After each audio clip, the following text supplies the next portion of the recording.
ให้เรียกหาแต่น้องสุดหมายปองน้องอยู่ใสอยู่ใส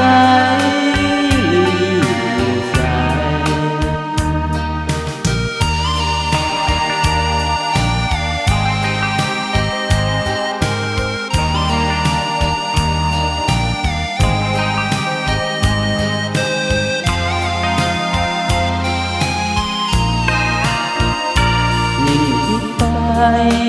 ใจโศกสันเมื่อสัมพันธ์มาจืดจางห่างหายสุดสายใจแล้วเมื่อใดน้องจะให้ความหวังกลับมาเธอเพียงคืนนัดกันมันเรื่องแล้วไปเป็นเพียงความหลัง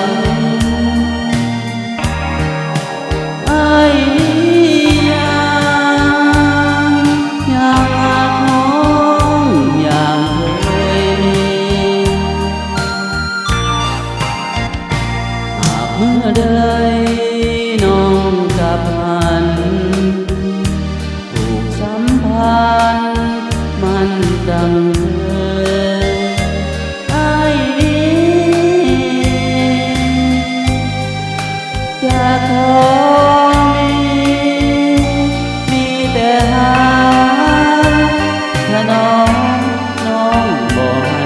เศร้าหมอง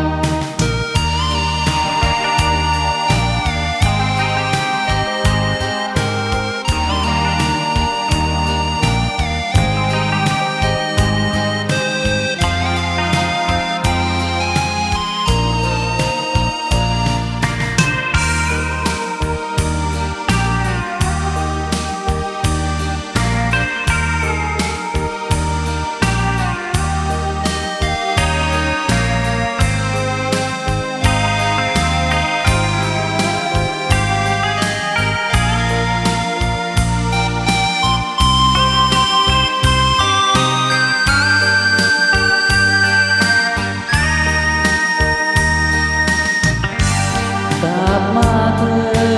เพียงคืนหากันมันเรื่องแล้วไปเป็นเพียงความหลังไอ้ยังรักน้องอย่างเคยมี